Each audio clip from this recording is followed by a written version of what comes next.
आज हम जिस विषय पर बात करेंगे वो है क्रोध। क्रोध वो भावना है जो हमारे सारे जीवन को घेर कर रहता है। क्रोध को ना उम्र की मर्यादा है, ना ही ज्ञान की। कब, कहां और किस कारण से क्रोध पैदा हो जाए वो कोई नहीं जानता। और जब क्रोध जन्म लेता है तो तुरंत ही विचार करने की शक्ति खो जाती है। बुद्धि पर अंधकार छा जाता है। वर्षों के संबंध पल भर में टूट जाते हैं। सारा जीवन बिखर जाता है। किसी भी कारागार में जाकर देखिए, अधिकतर अपराधी क्षण भर के क्रोध का दंड भोगते हुए दिखाई देंगे, पर फिर भी हम क्रोध पर अंकुश नहीं लगा पाते। बार बार हम क्रोध ना करने का प्रण तो लेते हैं, पर बार बार हमसे क्रोध हो जाता है।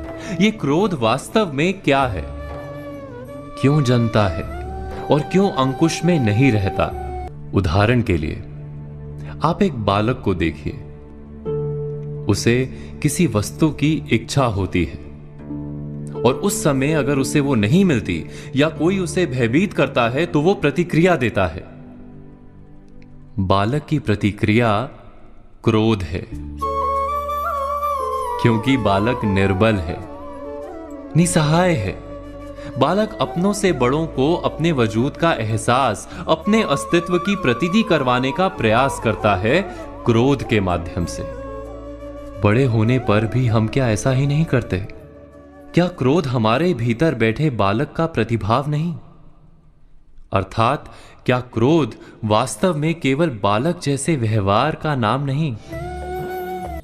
जब अहंकार को घाव होता है, जब भय लगता है, जब कोई वस्तु हमें प्राप्त नहीं होती, तब हमें क्रोध आता है, ठीक किसी बालक की भांति। हम जानते हैं कि आईने के सामने खड़े होकर मुंह बनाने का खेल बालकों को शोभा देता है, बड़ों को शोभा नहीं देता।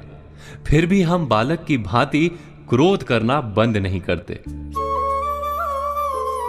हम अनुभव से जानते हैं, दूसरों को देखकर बता सकते हैं कि क्रोध से कभी कुछ प्राप्त नहीं होता।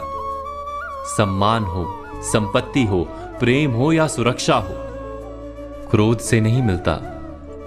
मिलता है तो प्रयासों से, कार्य करने से, बुद्धिपूर्वक विचार करने से। मनुष्य मात्र अपनी आदतों के अनुसार ही जीता रहता है। क्रोध भी आदत बन जाती है। हमारे चाहते हुए भी हम अपने प्रतिभावों को रोक नहीं पाते। हम स्वयं को बड़े या पुख्ता मानते हैं, पर थोड़ा सा कारण मिलते ही हमारे भीतर का बालक क्रोध कर बैठता है। अर्थात क्रोध वास्तव में और कुछ भी नहीं, हमारी बालक बुद्धि का नाम है। जैसे ही हम इतना स्मरण में रखें कि हम बालक नहीं, बालक जैसा व्यवहार हमें शोभा नहीं देता, वैसे ही क्रोध स्वयं ही बंद हो जाता है। क्या ये सत्य नहीं?